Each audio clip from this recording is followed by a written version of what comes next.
I interviewed a avalanche dog ski patroller. Still has her locker her grandmother gave her today.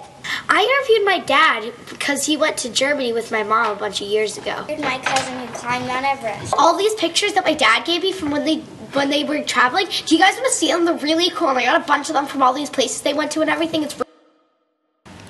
Everybody has a story to tell by Valdmanis. In the spring of 2008, I had the opportunity to study abroad in Germany. While there, I traveled to Riga, Latvia, a city that my grandparents were required to leave in the 1940s due to the war. I was expecting Eastern rebels, however I was greeted by towns of restored beauty and life. While in Riga, I took a 20-minute bumpy train ride to a Baltic beach town where, off a peninsula, I found the house that my great-grandfather lived in. This short trip made the stories of my grandparents come alive for me. Upon returning to my small liberal arts college, I took a half-credit digital storytelling course. Looking back, I think I may have wanted an easy side class and a free meal. However, after a few dinners and reminiscing from abroad, I had a story of a journey, completing the stories I had grown up hearing about and starting new ones in my travels. I never would have thought then that I would be recreating the course for 5th graders. When I came to Germantown Friends School, Jenny informed me of the 5th grade theme of Journey, a study that reflects the students' last year in the lower school, connected to literary journeys and the role of travel in the social studies curriculum, the Islamic Empire, and the rise of the Middle Ages. As I thought about a book club book that would complement the theme, I was reminded of the story I created about my own journey and the journey of my grandparents. With Jenny's openness and support to my put-together memories of my project, I got to work. What kind of stories should they tell? How will we incorporate digital storytelling with a writing curriculum? Whose stories would they share? The process was new, exciting, and challenging. As I dug up my story from college, I realized I hadn't saved it correctly and lost the movie.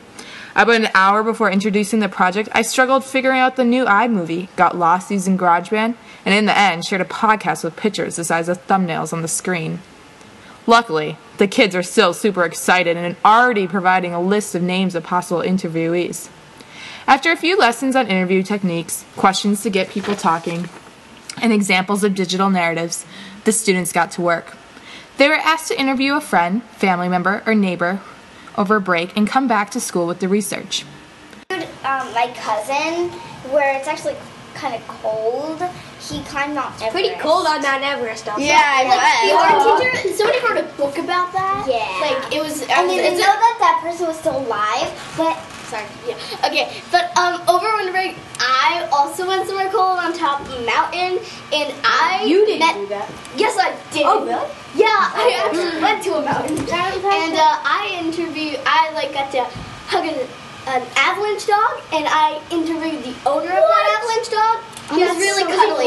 Yeah, he's Instead of droopy eyes on the first day back from winter break, your 5th graders were bursting with stories to tell and pictures to share. Some of them thought that their work was finished. However, it had just begun. You have an hour to take what you learned from your interview and start writing your story. Remember to paint a picture for your reader. Zoom in. Find that seed within the watermelon. Show, don't tell what your interviewee was feeling. Run-on voices turn into words on paper, which after many edits, revisions, and writing lessons, turned into well-written narratives with strong leads and full-circle endings. With collaboration from the librarians, Jenny, and having spent a couple hours figuring out the quirks of iMovie HD using my own college project, it was finally time for the students to turn their storyboards into digital realities. At times there were glitches with the software, lost time due to the traveling flu bug, and 2 students using the same computer. However, after a month and a half of dedicated work, your 5th graders were able to celebrate their success and share their stories. Everybody has a story to tell. The voices of the students tell a story, and the images that they have chosen keep the story running in your mind. Enjoy.